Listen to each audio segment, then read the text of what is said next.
नमस्कार, बहुत बहुत स्वागत है आप सभी लोगों का rapid revision series UPSC prelims 2024 में। और इस क्रम में हम लोग साइंस एंड टेक के बारे में पढ़ रहे हैं, करंट अफेयर्स जो कि मई 2023 से लेकर के अब तक का है। इस पे हम उन चीजों को फोकस कर रहे हैं कि जो आपका इस बार यूपीएससी प्रीलिम्स हो या और भी आप कोई स्टेट पीसीएस का एग्जाम दे रहे हैं, उसमें अगर साइंस एंड टेक्नोलॉजी से संबंधित अगर कोई सवाल आता है तो वो आपका यहाँ से सॉल्व हो सके। इसी क्रम में जो भी चीजें पिछले एक साल में हुई हैं उसको हम लोग यहाँ पे कवर कर रहे हैं। इसका पार्ट 1 आ चुका है, ये इसका पार्ट 2 है। तो पार्ट 2 में मैं भी कुछ इंपॉर्टेंट चीजें मैं आप लोगों के लिए लेकर के आया हूं, तो देखते हैं क्या क्या चीजें हैं जो आपको इसमें जानने की है। देखिए, इसमें क्या होता है कि बहुत सारी चीजें ऐसी होती हैं जो आप पढ़ चुके हैं, लेकिन ये हम लोग एक रिवीजन सीरीज चला रहे हैं। रिवीजन सीरीज में जो भी एक साल के में आप दरमियान बहुत सारी चीजों को आप जानते होंगे, उनका एग्जाम के टाइम पे रिवीजन हो जाएगा। और एक मान लीजिए कोई एक टॉपिक चल रहा है, उस टॉपिक से जुड़े हुए बहुत सारी चीजों को भी आप एक्स्ट्रा इसमें समझने की कोशिश करेंगे। तो इस पे एक से जुड़े हुए 2-3 टॉपिक भी होते हैं, तो उसको हम लोग देखते हुए चलेंगे। अब देखिए, अगर हम पहला ही बात करें तो चंद्रयान 3 इस बार 2023 में सभी को पता है चंद्रयान 3 के बारे में। लेकिन अब क्या है कि रैपिड रिवीजन सीरीज है, मैंने बताया ना कि रिवीजन हो रहा है पूरे साल के करंट अफेयर्स का, तो उसके दौरान आपको ये जानना थोड़ा सा बनता है कि एग्जाम के पॉइंट ऑफ व्यू से क्या क्या खास बातें, क्या सवाल यहां से आ सकते हैं। तो अगर हम लोग चंद्रयान 3 के बारे में बात करें, सबको पता ही है चंद्रयान 3 भारत का ये तीसरा चंद्र मिशन था, सबको पता है। और चंद्रमा की सतह पे अगर हम सॉफ्ट लैंडिंग की बात करें तो सॉफ्ट लैंडिंग का यह दूसरा प्रयास, ठीक है ना, क्योंकि जो चंद्रयान 2 था वो सॉफ्ट लैंडिंग में विफल हो गया था। इसीलिए चंद्रयान 3 जो है ये तीसरा चंद्र मिशन और सॉफ्ट लैंडिंग का दूसरा प्रयास। 14 जुलाई 2023 को चंद्रयान 3 को लॉन्च किया गया। कहां से? श्रीहरिकोटा में सतीश धवन अंतरिक्ष केंद्र है, यहीं से चंद्रयान 3 ने उड़ान भरी थी। और अंतरिक्ष यान ने 5 अगस्त 2023 को चंद्र कक्षा में यानी चंद्रमा की कक्षा में प्रवेश कर लिया था। और सबसे इंपॉर्टेंट, मतलब इसे आप ऐतिहासिक क्षण कह सकते हैं, 23 अगस्त को आया 2023 को, जब लैंडर ने चंद्रमा के दक्षिणी ध्रुव पर लैंडिंग की। तो ये चंद्रयान के बारे में थोड़ा सा डिटेल है चंद्रयान 3 के बारे में, तो आप इसको ध्यान में रखिएगा। इसमें बात करें तो जो मिशन है, इस मिशन का उद्देश्य क्या है? चंद्रयान 3 का जो मिशन है, इस मिशन का उद्देश्य है कि चंद्रमा की सतह पर सुरक्षित और सॉफ्ट लैंडिंग का प्रदर्शन करना, जो कि हो गया। दूसरा है रोवर को चंद्रमा पर घूमते हुए प्रदर्शित करना, ठीक है। और तीसरा है स्वस्थानीय वैज्ञानिक प्रयोगों का संचालन करना, कि वैज्ञानिक यहाँ पे बैठे हुए अपने प्रयोगों वगैरह को ठीक तरीके से संचालन कर सके, ठीक है। इस पे क्या क्या चीजें शामिल हैं जो आपको ये जानने को बनता है? तो इसमें जो घटक में है, तो इसमें प्रोपल्सन मॉड्यूल है, जो कि चंद्रयान 3 जो है ये 3 घटकों का मिशन है, जिसमें एक है आपका प्रोपल्सन मॉड्यूल, दूसरा है एक आपका लैंडर मॉड्यूल और तीसरा है रोवर मॉड्यूल। तो 3 घटक चंद्रयान 3 में है, ये ध्यान में रखिएगा। क्या क्या 3 घटकों का मिशन है? एक प्रोपल्सन मॉड्यूल, एक लैंडर और दूसरा और सॉरी तीसरा रोवर मॉड्यूल, ठीक है। यह जो है यह लैंडर और रोवर कॉन्फ़िगरेशन को चंद्र कक्षा के 100 किलोमीटर तक ले गया। ये जो लैंडर है, रोवर कॉन्फ़िगरेशन को, रोवर मॉड्यूल को चंद्रमा की जो कक्षा है वहां पे 100 किलोमीटर तक ले गया। और इस प्रोपल्सन मॉड्यूल में चंद्र कक्षा से पृथ्वी के वर्णक्रमिक और पोलरीमीट्रिक माप का अध्ययन करने, ठीक है, के लिए सेप यानी कि spectropolarimetry of habitable planet Earth, ये जो पेलोड है, सेप पेलोड, ये शामिल था। तो ये ध्यान में रखिएगा, ये महत्वपूर्ण है, ठीक है ना, क्या क्या चीजें इसमें शामिल थी। वहीं पे अगर हम लैंडर मॉड्यूल की बात करें तो लैंडर मॉड्यूल जिसका नाम है विक्रम, एक वैज्ञानिक पेलोड लेकर गया जिसमें चंद्रमा की सतह और वायुमंडल का अध्ययन करने के लिए, ये भी ध्यान में रखिएगा, क्या कह रहा है कि चंद्रमा की सतह और वायुमंडल का अध्ययन करने के लिए जो विक्रम लैंडर है, ये इसके उपकरणों में एक शामिल था। इसमें क्या क्या है?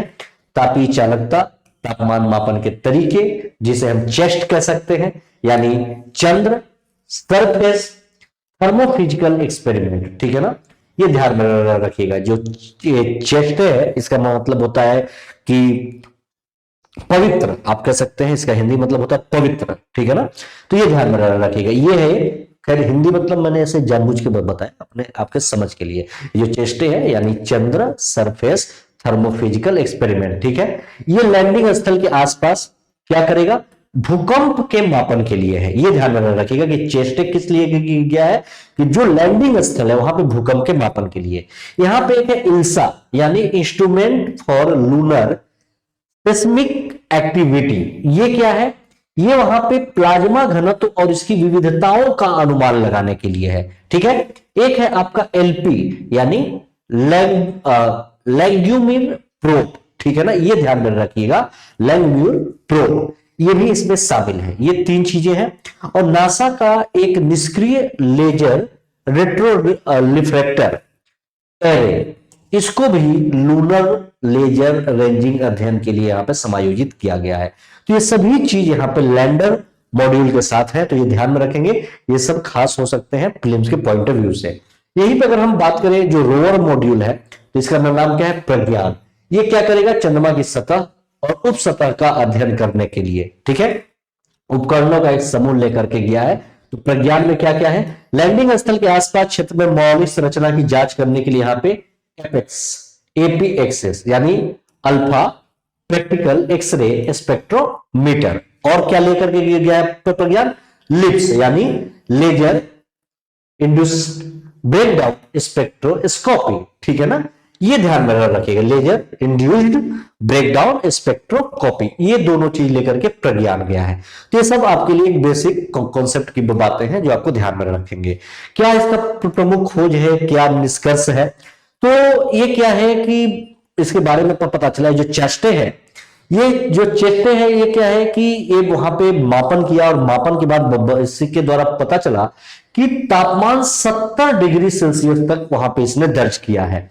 और जिसने वैज्ञानिकों को आश्चर्यचकित भी किया कि चंद्रमा के सतह का जो तापमान है 70 डिग्री सेल्सियस है, जो कि अभी तक ऐसा अनुमान लगाया जाता था कि 20 से 30 डिग्री सेल्सियस के बीच तक वैज्ञानिक अनुमान लगाते थे। लेकिन अभी चेस्टे ने क्या किया, यह बताया कि वहां पे ऐसा पता चला कि चंद्रमा के सतह का टेम्परेचर 70 डिग्री सेल्सियस तक दर्ज किया गया है। वहां पे कुछ तत्वों की भी पुष्टि हुई। जो प्रज्ञान रोवर है उसने लिप्स के माध्यम से चंद्र सतह पर दक्षिणी ध्रुव के निकट सल्फर की उपस्थिति के बारे में बताया। साथ ही एल्यूमिनियम, कैल्शियम, लोहा, chromium, titanium, manganese, silicon, oxygen जैसे तत्वों का भी वहां पे पता चला इसके द्वारा। तो ये आपके लिए महत्वपूर्ण हो सकता है। ठीक है ना, तो ये ध्यान में रखिएगा। और इसके बाद क्या है कि अगला जो एक मिशन हुआ है आदित्य एल, ये भी आपको पता है भारत का सूर्य मिशन, और ये भी सक्सेसफुल, ये भी इस बार के लिए इंपॉर्टेंट। क्या खास है आइए देखते हैं। भारतीय अंतरिक्ष अनुसंधान इसरो के द्वारा आप सभी को पता है पहला सौर मिशन जिसका नाम है आदित्य एल, इसका प्रक्षेपण अभी 2023 में हुआ। इसका क्या है कि पीएसएलवी C-57 रॉकेट का उपयोग इसमें किया गया, और इसरो के इतिहास में यह पहली बार था जब पीएसएलवी के चौथे चरण को 2 बार प्रक्षेपित किया गया आदित्य L1 में। ठीक है, ताकि अंतरिक्ष यान को उसकी अंडाकार कक्षा में सटीक रूप से स्थापित किया जा सके, इसी उद्देश्य के साथ। ये भी ध्यान में रखेंगे। अब आदित्य L1 में मिशन क्या है इसके बारे में थोड़ा सा समझते हैं। तो Aditya L1 mission 1.5 million kilometre की दूरी से सूर्य का अध्ययन करने वाला पहला अंतरिक्ष आधारित वेधशाला श्रेणी का भारतीय सौर मिशन है। सूर्य का अध्ययन करने के लिए ध्यान में रखिएगा, सबको पता है, लेकिन रैपिड रिवीजन सीरीज है इसलिए। इस पे क्या है कि एक था एस्ट्रोसैट जो कि 2015 में हुआ था। उसके बाद आदित्य L1 भी इसरो का दूसरा खगोल विज्ञान वेधशाला श्रेणी का मिशन है। ये सब खास बातें। इस मिशन की जो यात्रा है भारत के पिछले मार्स ऑर्बिटर मिशन मंगलयान की तुलना में काफी छोटी यात्रा है। ये सब एक बेसिक सा कॉन्सेप्ट है जो आपको पता होना चाहिए। अंतरिक्ष यान जो है वो सूर्य पृथ्वी प्रणाली के एक लैग्रेंजियन बिंदु होता है, जो सूर्य और पृथ्वी के बीच का जो पॉइंट होता है, जहां पे गुरुत्वाकर्षण बिल्कुल न्यूट्रल होता है। ठीक है ना, जहां पे ये जाकर के रुक जाएगा। अभी आगे हम डिटेल देखेंगे इसके बारे में। तो क्या है कि ये जो अंतरिक्ष यान है आदित्य L1 सूर्य और पृथ्वी का जो लैग्रेंजियन पॉइंट है ना L1, इसके चारों ओर एक प्रभामंडल कक्षा में जनवरी के पहले सप्ताह में स्थापित भी हो गया है। अभी जनवरी 2024 में, आप सभी को तो पता भी है। उद्देश्य क्या है इस मिशन का? इस मिशन का उद्देश्य है सौर कोरोना, प्रकाश मंडल, क्रोमोस्फीयर और सौर पवन के बारे में जानकारी प्रदान करने के लिए यह किया गया है। आदित्य L1 का प्राथमिक उद्देश्य सूर्य का विकिरण, उष्मा, उसके कण का प्रवाह, चुंबकीय क्षेत्र सहित सूर्य के व्यवहार और वो पृथ्वी को कैसे प्रभावित करते हैं, ठीक है ना, उन सब के बारे में गहरी समझ विकसित करने के लिए और डिटेल जानकारी विकसित करने के लिए यह मिशन किया गया है। इसमें अब हमने देखा लैग्रेंज पॉइंट की बात की, तो क्या होता है लैग्रेंज पॉइंट, इसको भी आप समझिए। ये अंतरिक्ष में एक विशेष स्थान है जहां पर सूर्य और पृथ्वी जैसे दो बड़े परिक्रमा करने वाले पिंडों की गुरुत्वाकर्षण शक्तियां जो होती है वो एक दूसरे को संतुलित करती है, बैलेंस्ड होती है, ठीक है। वहां पे सूर्य की भी गुरुत्वाकर्षण शक्ति काम नहीं करती, पृथ्वी की भी काम नहीं करती, एकदम बैलेंस्ड होती है। इसीलिए इसका अर्थ यह है कि एक छोटी वस्तु जैसे कि मान लीजिए अंतरिक्ष यान है, ठीक है, अपनी कक्षा को बनाए रखने के लिए अधिक ईंधन का उपयोग किए बिना इन बिंदुओं पर रह सकती है। यहां पे ईंधन ज्यादा नहीं लगेगा, वहां पर न्यूट्रल रह सकती है। कुल 5 लैग्रेंज पॉइंट होते हैं, ठीक है ना, जिनमें से प्रत्येक की अपनी अलग अलग खासियत होती है। ये बिंदु एक छोटे द्रव्यमान को दो बड़े द्रव्यमानों के मध्य स्थिर पैटर्न में परिक्रमा करने में सक्षम बनाते हैं, जो लैग्रेंज पॉइंट होते हैं, ठीक है ना। वहां पे क्या है कि आसानी से परिक्रमा की जा सकती है। अब सूर्य और पृथ्वी के सिस्टम में जो लैग्रेंज पॉइंट है 5, इनके बारे में जानते हैं। तो L1 क्या है, 5 है, तो L1, L2, L3, L4, L5, ठीक है। तो L1 यानी लैग्रेंज पॉइंट 1, ये जो है ये सौर अवलोकन के लिए लैग्रेंज जो बिंदु है उनमें सबसे महत्वपूर्ण है L1, जो सूर्य का अवलोकन किया जाएगा उसमें सबसे महत्वपूर्ण है। यहां से सूर्य का अवलोकन ठीक तरीके से किया जा सकता है। L1 के आसपास प्रभा मंडल कक्षा में रखा गया उपग्रह सूर्य का बिना किसी प्रच्छादन ग्रहण करने और अवलोकन करने में मदद करेगा, ठीक है। सौर और सौर चक्री वेधशाला यानी सोहो इस समय वहां पर मौजूद है, ये ध्यान में रखिएगा। वही हम बात करें L2 की, तो L2 अगर सूर्य से हम देखें, सूर्य की तरफ से L2 को देखें तो पृथ्वी के ठीक पीछे स्थित है, ठीक है। और L2 जो है पृथ्वी की छाया के हस्तक्षेप के बिना बड़े ब्रह्मांड का अवलोकन करने के लिए उत्कृष्ट है, ये भी इंपॉर्टेंट है। और जो जेम्स वेब स्पेस टेलीस्कोप है L2 के पास सूर्य की परिक्रमा करता है, ये भी इंपॉर्टेंट फैक्ट है, ध्यान में रखिएगा। इसके बाद अगर हम बात करें तो L3 की, L3 क्या है कि सूर्य के पीछे पृथ्वी के विपरीत और पृथ्वी की कक्षा से ठीक परे स्थित यह सूर्य के सुदूर भाग का संभावित अवलोकन प्रदान करता है, सूर्य से दूर है। वहीं L4 और L5 की अगर बात करें तो L4 और L5 पर वस्तुएं स्थिर स्थिति बरकरार रखती है, जिससे दो बड़े पिंडों का एक साथ समबाहु त्रिभुज बनता है। इनका उपयोग अक्सर किस लिए अंतरिक्ष वेधशालाओं के लिए किया जाता है, जैसे कि क्षुद्र ग्रहों की जांच करने या इन सब के उपयोग के लिए L4 L5 का उपयोग किया जाता है। अगर आप इमेज के जरिए से देखें तो आप यहां पे देख सकते हैं, ये है आपका यहां पे सन और ये है आपका यहां पे पृथ्वी, ठीक है। और ये देखिए ये है आपका L1 पॉइंट, ठीक है ना, जो कि इसके बीच, तो ये ध्यान में रखिए यही आपका लैग्रेंजियन पॉइंट 1 है और यहीं पे कोई भी अंतरिक्ष यान न्यूट्रल होकर के रह सकता है, ठीक है। तो ये ध्यान में रखेंगे। ये है L2, आप देख रहे होंगे अर्थ से ये बिल्कुल पीछे, ना सूर्य की तरफ से देखें तो पृथ्वी के पीछे है L2, ठीक। और वहीं पे ये सूर्य से दूर इस साइड है आपका L3, और वहीं पे अगर L4 L5 की बात करें तो ये इन सबको जोड़ करके आप देखा ना कैसे त्रिभुज की तरह आकार बन रहा है। तो ये है पूरा लैग्रेंजियन पॉइंट, क्लियर। अब देखिए अगला जो एक और है, ये भी आपका आदित्य L1 से ही संबंधित है, इंपॉर्टेंट है क्योंकि हमने देखा ना उसके साथ सूट गया है, यानी क्या, solar ultra violet imaging telescope suit, इसको आदित्य L1 के साथ ही भेजा गया है। क्या है, क्यों है, क्या खास है इसमें, इंपॉर्टेंट, इसके बारे में हम देखते हैं, ठीक है ना।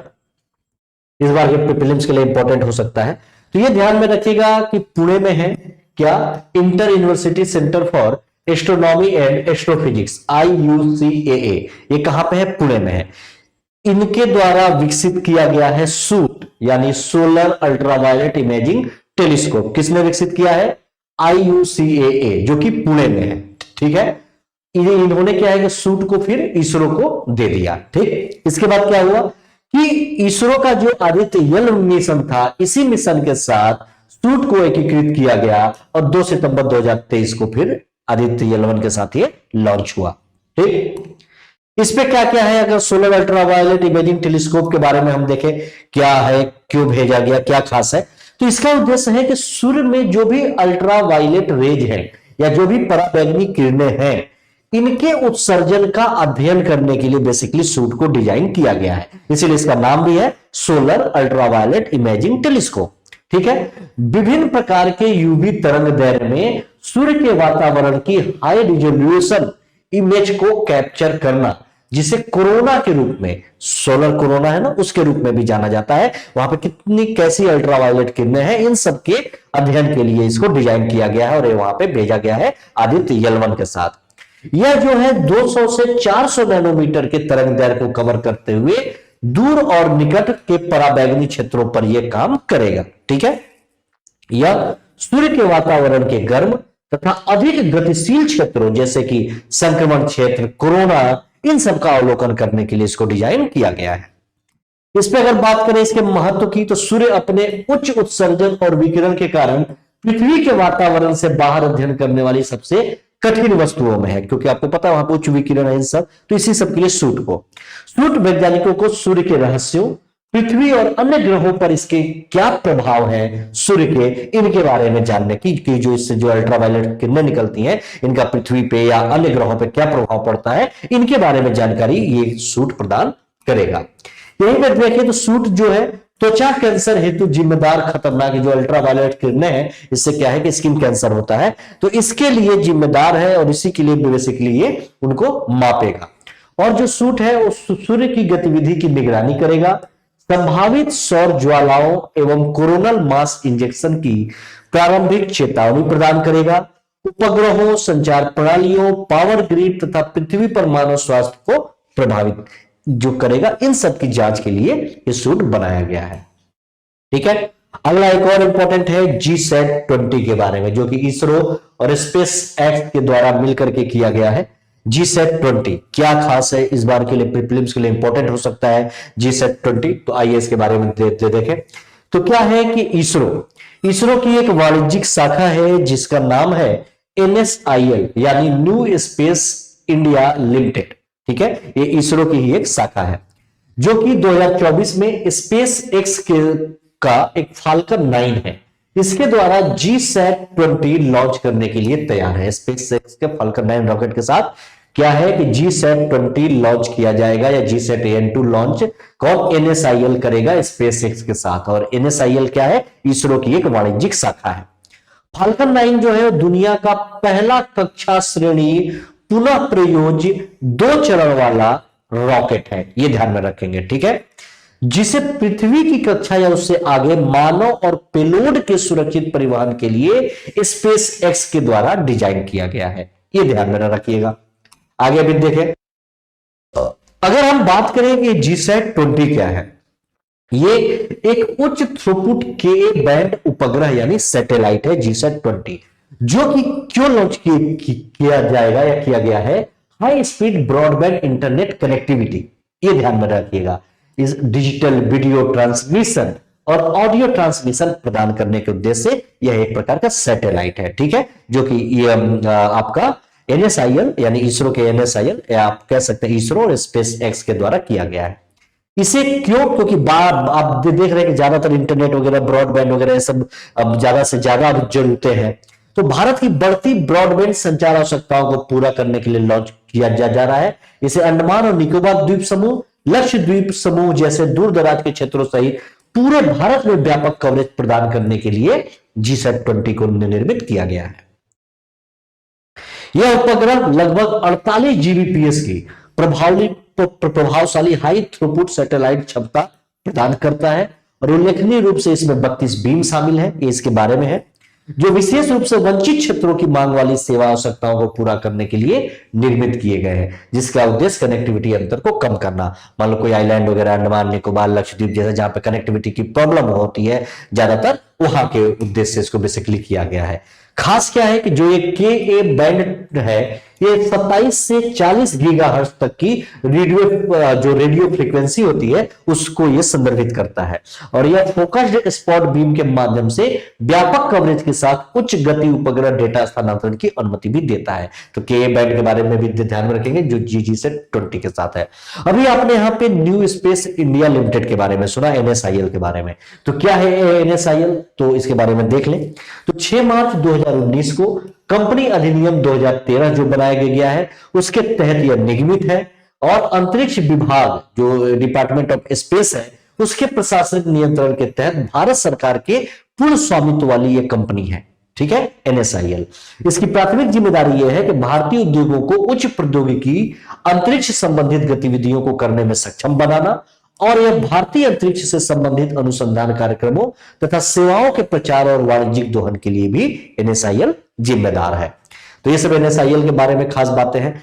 प्रमुख व्यवसायिक क्षेत्रों में एनएसआईएल शामिल है, जैसे ध्रुवीय उपग्रह प्रक्षेपण यान, लघु उपग्रह प्रक्षेपण यान, मतलब पीएसएलवी एसएसएलवी का उत्पादन करने में, अंतरिक्ष आधारित सेवाओं का उत्पादन विपणन, जिसमें लॉन्च सेवाएं हैं, ट्रांसपोर्टर लीजिंग है, रिमोट सेंसिंग मिशन समर्थन सेवाएं जैसे अंतरिक्ष आधारित अनुप्रयोग वगैरह, ये सब ये बनाता है, उसके लिए काम करता है।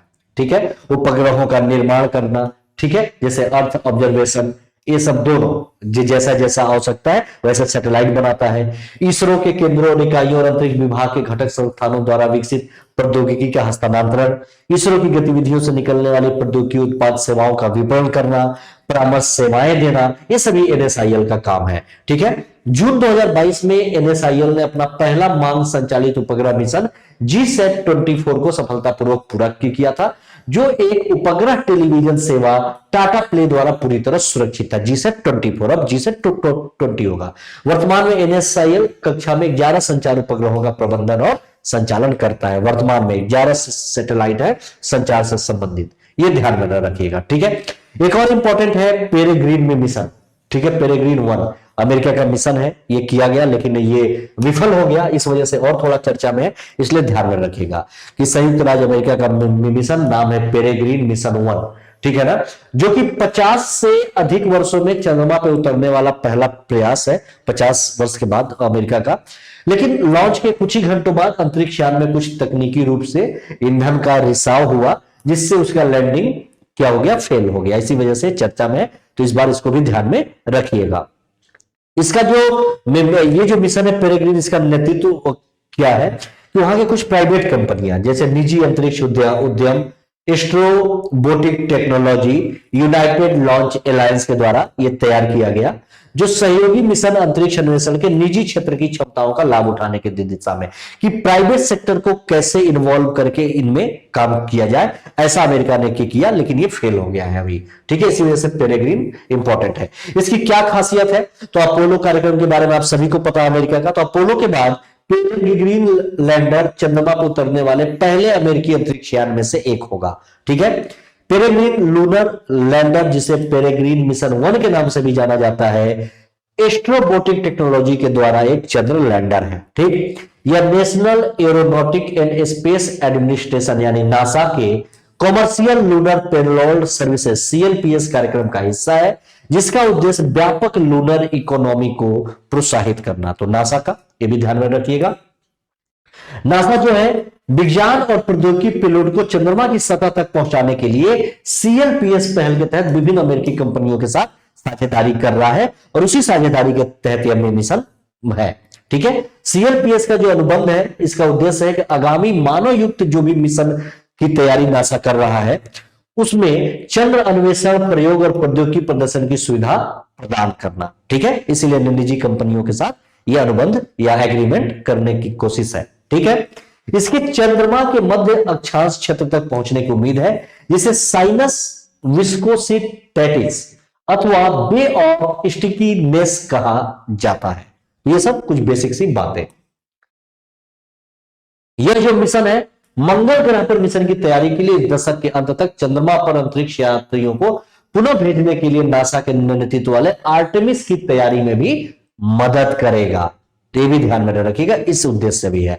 आर्टेमिस के बारे में पता ही है कि नासा की महत्वाकांक्षी पहल है, जिसका नाम ग्रीक पौराणिक कथाओं में चंद्रमा की देवी के नाम पर रखा गया है। 2024 तक चंद्रमा पर मनुष्यों को पुनः भेजने के मिशन, इसके पार्ट 1 में हमने आर्टेमिस मिशन के बारे में पढ़ा है, वो ध्यान में रखिएगा। ये जो मिशन है चंद्रमा की सतह पर एक आर्टेमिस बेस कैंप और चंद्रमा की कक्षा में एक रणनीतिक गेटवे भी बनाएगा। तो ये सब खास है। खास इसमें विशेष क्या है कि चंद्रमा पर सॉफ्ट लैंडिंग अब तक केवल कुछ राष्ट्रीय अंतरराष्ट्रीय एजेंसियों के द्वारा ही पूरी की गई है। 1966 में सबसे पहले सोवियत संघ यूएसएसआर, उसके बाद यूएसए यानी कि अमेरिका अभी भी चंद्रमा पर लोगों को भेजने वाला एकमात्र देश है। ठीक है, ये भी ध्यान में रखिएगा। चीन ने पिछले 10 सालों में 3 बार सफलतापूर्वक लैंडिंग की है, जबकि भारत का चंद्रयान 3 मिशन वर्ष 2023 में अपने दूसरे प्रयास में सफल होने वाला सबसे हालिया में मिशन है। तो इन बातों को आप ध्यान में रखिएगा, ये सभी आपके लिए महत्वपूर्ण है। ठीक है, अगला जो एक और इंपॉर्टेंट है वो क्या है, लीगो। लीगो भी बहुत ही खास है इस बार के लिए। क्या है, कैसे, आइए हम थोड़ा सा लीगो के बारे में समझते हैं। क्या है लीगो, क्या खास बात है। तो अभी क्या है कि भारत सरकार ने 7 वर्ष की सैद्धांतिक मंजूरी के बाद Laser Interferometer Gravitational Wave Observatory यानी लीगो परियोजना के निर्माण को भारत सरकार ने मंजूरी दे दी है। अगले 7 वर्षों में यानी 2030 तक ये काम करेगा। ठीक है, इसे क्या है कि परमाणु ऊर्जा विभाग, विज्ञान एवं प्रौद्योगिकी विभाग, अमेरिकी राष्ट्रीय विज्ञान प्रतिष्ठान, कई अन्य राष्ट्रीय एवं अंतरराष्ट्रीय अनुसंधान संस्थानों के साथ मिलकर बनाया जाएगा। ठीक है, तो ये खास है, इंपॉर्टेंट, ध्यान में रखेंगे। आगे आने वाले 7 वर्षों में कंप्लीट होगा। तो क्या है लीगो इंडिया प्रोजेक्ट। इस परियोजना का उद्देश्य है कि ब्रह्मांड के गुरुत्वीय तरंगों का पता लगाने के लिए यह प्रोजेक्ट बनाया जा रहा है। भारतीय लीगो में लंबवत रूप से 4 किलोमीटर लंबे 2 निर्वात कक्ष होंगे जो विश्व में सबसे संवेदनशील इंटरफेरोमीटर का गठन करते हैं। ये सब इसके बारे में, लेकिन ये पहला पॉइंट ध्यान में रखिएगा कि ब्रह्मांड के गुरुत्वीय तरंगों का पता लगाने के लिए ये क्या है कि मैंने बताया 7 वर्षों में यानी 2030 में यह शुरू होगी। और स्थिति क्या है, तो मुंबई से लगभग 450 किलोमीटर पूर्व में महाराष्ट्र का एक जिला है हिंगोली, यहीं पे लीगो स्थित होगा। और राजस्थान, मध्य प्रदेश में 2 अन्य स्थलों की उपयुक्तता जांच के बाद इनमें से भी चयन किया जाएगा कि यहां पे कहां इसको स्थापित किया जाएगा। उद्देश्य क्या है, तो हमने देखा कि नियोजित नेटवर्क का 5वां नोड जो कि भारत को एक अंतरराष्ट्रीय वैज्ञानिक प्रयोग में शामिल करेगा, भारत को एक अद्वितीय प्लेटफॉर्म बना देगा जो क्वांटम और ब्रह्मांड के विज्ञान और प्रौद्योगिकी की सीमाओं को एक साथ लाएगा। इस समझ के लिए भारत का इसमें स्थान और मजबूत होगा। लीगो इंडिया जो ये चल रहा है, इसका लाभ क्या होगा, तो भारत सबसे प्रतिष्ठित अंतरराष्ट्रीय वैज्ञानिक प्रयोगों में से किसी एक को अभिन्न बनाने के अतिरिक्त लीगो इंडिया परियोजना से भारतीय विज्ञान को कई लाभ होंगे। ठीक है, वेधशाला से खगोल विज्ञान, खगोल भौतिकी में उल्लेखनीय प्रगति के साथ साथ भारतीय अनुसंधान और प्रौद्योगिकी को भी महत्वपूर्ण राष्ट्रीय निहितार्थ वाले क्षेत्रों में जो भारत की टेक्नोलॉजी इसको आगे बढ़ने में मदद मिलेगी। अब अभी आपने देखा ये क्या है, तो गुरुत्वाकर्षण तरंगों का पता लगाने के लिए। तो गुरुत्वाकर्षण तरंगे क्या है, तो गुरुत्वाकर्षण तरंग जो है इसको पहली बार 1916 में अल्बर्ट आइंस्टीन ने, इनकी एक थ्योरी थी जनरल थ्योरी ऑफ रिलेटिविटी, इसमें इन्होंने प्रस्तावित किया था जो कि गुरुत्वाकर्षण के कार्यों के बारे में बताता है। तो अल्बर्ट आइंस्टीन ने इसके बारे में 1916 में बताया था। कैसे उत्पन्न होते हैं, तो ये जो तरंगे हैं बड़े पैमाने पे जो खगोलीय पिंड होते हैं, जो खगोल में पिंड होते हैं, जैसे कि मान लीजिए ब्लैक होल्स है, न्यूट्रॉन्स, स्टार्स है, इनके संचालन से यह उत्पन्न होती हैं, ये जो ग्रेविटेशनल फोर्स होती हैं, ठीक है ना, जो गुरुत्वाकर्षण तरंगे होती हैं, और अंतरिक्ष समय के माध्यम से बाहर की ओर ये फैलती हैं। तो ये ध्यान में रखिएगा, इसी के लिए है लीगो। लीगो इसके बारे में थोड़ा सा कि गुरुत्वाकर्षण तरंगों का पता लगाने वाली प्रयोगशाला है। ठीक है ना, ये प्रयोगशालाओं का एक इंटरनेशनल नेटवर्क है लीगो। लीगो को दूरी में परिवर्तन को मापने के लिए डिजाइन किया गया है, जिससे प्रोटॉन की लंबाई की तुलना में छोटे परिणाम के कई क्रमों को मापा जा सकता है। गुरुत्वाकर्षण तरंगों की अत्यंत कम शक्ति के कारण ऐसे उच्च परिशुद्धता उपकरणों की आवश्यकताएं होती है और उनकी पहचान को जो कि बहुत मुश्किल बनाते हैं। तो यह खास बात है, इसीलिए लीगो की स्थापना है, जो कि प्रयोगशालाएं हैं गुरुत्वाकर्षण तरंगों का पता लगाने वाले अंतरराष्ट्रीय नेटवर्क। अगर हम गुरुत्वीय तरंगों की पहले खोज की बात करें तो अमेरिका में लीगो ने पहली बार 2015 में गुरुत्वीय तरंगों का पता लगाया, जिस कारण 2017 में इसे भौतिकी का नोबेल पुरस्कार भी दिया गया। ठीक है, अमेरिका में ये गुरुत्वीय तरंगे दो ब्लैक होल के विलय से उत्पन्न हुई थी, जो 1.3 अरब वर्ष पहले सूर्य के द्रव्यमान का लगभग 29 और 36 गुना थे। ये भी ध्यान में रखिएगा। ठीक है, इसको भौतिकी का नोबेल में मिल चुका है। ब्लैक होल का विलय कुछ सबसे मजबूत गुरुत्वीय तरंगों का स्रोत है। एक ऑपरेशनल LIGO है जो कि मतलब अमेरिका, जो कि हैनफोर्ड और लिविंगटन में है। इसके अतिरिक्त इस तरह की गुरुत्वीय तरंग वेधशालाएं वर्तमान में इटली और जापान में है। ठीक है, मैं बताया कि LIGO इंटरनेशनल नेटवर्क है गुरुत्वीय तरंगों का पता लगाने के लिए। भारत भी स्थापित कर रहा है मुंबई में, और राजस्थान और मध्य प्रदेश में भी कहीं एक जगह हो सकता है, अभी उसकी जांच चल रही है, ये ध्यान में रखिएगा। गुरुत्वीय तरंगों का पता लगाने के लिए विश्व भर में 4 तुलनीय डिटेक्टरों को एक साथ संचालित करने की आवश्यकता है। ठीक है, तो ये इंपॉर्टेंट। तो अमेरिका, इटली, जापान, भारत भी स्थापित कर रहा है। कार्यक्रम कैसा है? तो LIGO में 4 किलोमीटर लंबे 2 निर्वात कक्ष होते हैं, जो एक दूसरे के समकोण पर स्थित होते हैं, और इनके अंतिम छोर पर क्या होता है? दर्पण लगा होता है। जब प्रत्येक कक्ष में प्रकाश पुंज एक साथ छोड़े जाएंगे, जो दोनों कक्ष होते हैं दोनों में, तो उनका प्रवर्तन एक ही समय में होता है। ठीक, तो ये सब उसके कार्य करने के तरीके हैं। हालांकि गुरुत्वीय तरंग आने की स्थिति में एक कक्ष का आकार लंबवत हो जाता है, क्योंकि दूसरे में सिकुड़न या संकुचन होता है जब गुरुत्वीय तरंगे आएंगी। तो इस प्रकार प्रतिबिंबित होने वाली प्रकाश किरणों में एक चरणीय विसंगति हो जाती है, और इसी विसंगति अंतर का पता लगाने के लिए गुरुत्वीय तरंग की उपस्थिति की पुष्टि होती है। आखिर में ऐसा क्यों होता है? ठीक है ना, तो ये उसके कार्य करने का तरीका है। तो ये आप अपने कॉन्सेप्ट के लिए ध्यान में रखिएगा। ठीक है, एक और जो इंपॉर्टेंट है हमारा इस बार के लिए, ultra massive black hole. Black hole के बारे में आप सभी लोग जानते हैं। ये अल्ट्रा मैसिव ब्लैक होल क्या है, आइए हम इसके बारे में समझते हैं। इस बार चर्चा में भी था, इंपॉर्टेंट है, क्या क्या खास बात है। तो जो खगोलविद होते हैं, उन्होंने ग्रेविटेशनल लेंसिंग का उपयोग करते हुए अल्ट्रा मैसिव ब्लैक होल की खोज की है, जहां एक पिंड का अग्रभाग अपने पीछे दूर के पिंड के आने वाले प्रकाश को मोड़ता है। ये 2023 में चर्चा में रहा था, ध्यान में रखिएगा। अल्ट्रा मैसिव ब्लैक होल की खोज का महत्व क्या है? तो जो इस पे शोध करता है, जो काम कर रहे हैं, उन्होंने ब्रह्मांड के माध्यम से यात्रा करने वाली एक दूर की आकाशगंगा से, ध्यान में रखिएगा, दूर की आकाशगंगा से प्रकाश का अनुकरण करने के लिए सुपर कंप्यूटर सिमुलेशन का उपयोग किया। ठीक है, और प्रत्येक सिमुलेशन में एक अलग द्रव्यमान का ब्लैक होल पाया गया, इसलिए चर्चा में था। एक सिमुलेशन में प्रकाश द्वारा अपनाया गया पथ हबल स्पेस टेलीस्कोप के द्वारा कैप्चर की गई वास्तविक छवियों में देखे गए पथ से मेल खाता है, जो पहले ही हबल स्पेस टेलीस्कोप ने कैप्चर किया था, जिसे आकाशगंगा के अग्रभाग में एक अल्ट्रा मैसिव ब्लैक होल की खोज हुई है। ठीक है, तो ये important. Ultra massive black hole जो होता है, हमारे सूर्य के द्रव्यमान का 30 अरब गुना अधिक है। ये सब इसके बारे में बेसिक फैक्ट है, ध्यान में रखेगा। सुदूर आकाशगंगाओं में निष्क्रिय ब्लैक होल का अध्ययन अब इस नई गुरुत्वाकर्षण लेंसिंग तकनीक के कारण संभव हो सकता है। हालांकि वर्तमान में ज्ञात अधिकांश ब्लैक होल सक्रिय अवस्था में है, जो अपने आसपास के पदार्थों को अपनी ओर खींच रहे हैं और प्रकाश, एक्सरे तथा अन्य विकिरण के रूप में ऊर्जा उत्पन्न कर रहे हैं। ब्लैक होल के बारे में आप सभी को पता ही है। ठीक है ना, ब्लैक होल क्या होता है? तो स्पेस टाइम के वे क्षेत्र होते हैं ब्लैक होल, जहां पे गुरुत्वाकर्षण बल बहुत ज्यादा होता है। इतना ज्यादा होता है कि वहां कुछ भी, यहां तक कि प्रकाश भी उसके प्रभाव से बच नहीं पाता है। इतना ज्यादा गुरुत्वाकर्षण बल होता है कि लाइट भी वहां पे नहीं टिकती। ब्लैक होल अंतरिक्ष का एक ऐसा क्षेत्र होता है जहां पदार्थ अपने आप खत्म हो जाते हैं।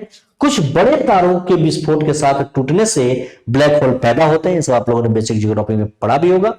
और एक गुरुत्वाकर्षण खिंचाव के साथ अविश्वसनीय रूप से घनी वस्तु का निर्माण करते हैं, जो इतना मजबूत होता है कि अपने चारों ओर के स्पेस टाइम को ही परिवर्तित कर देता है। ये सब आप इसके बारे में ध्यान में रखिएगा। ब्लैक होल के कुछ प्रकार भी हैं जो आपको पता होना चाहिए। एक है स्टेलर ब्लैक होल। ये क्या है कि जब कोई विशाल तारा जब निष्क्रिय होता है तो उससे जो ब्लैक होल बनता है उसे स्टेलर ब्लैक होल कहते हैं। दूसरा है इंटरमीडिएट ब्लैक होल। तो ये जो ब्लैक होल होता है, इसका द्रव्यमान सूर्य के द्रव्यमान का 100 से 1 लाख गुना के बीच होता है, उसे क्या कहते हैं? Intermediate black hole. एक होता है सुपर मैसिव ब्लैक होल। इसका द्रव्यमान सूर्य के द्रव्यमान का लाखों से लेकर अरबों गुना तक होता है, जो हमारी अपनी मिल्की वे आकाशगंगा सहित अधिकांश आकाशगंगाओं के केंद्रों में पाया जाता है। और अभी आपने एक और पढ़ा, अल्ट्रा मैसिव ब्लैक होल। तो इन सब के बारे में ध्यान में रखिएगा, ये सब खास बात है। इसका महत्व क्या है? तो ब्रह्मांड और उसके विकास को समझने के लिए ब्लैक होल सबसे ज्यादा महत्वपूर्ण होते हैं। क्या कहते हैं, ब्रह्मांड का विकास कैसे हुआ। वे आकाश गंगाओं के निर्माण और विकास के साथ पूरे ब्रह्मांड में पदार्थ के वितरण में भूमिका निभाते हैं।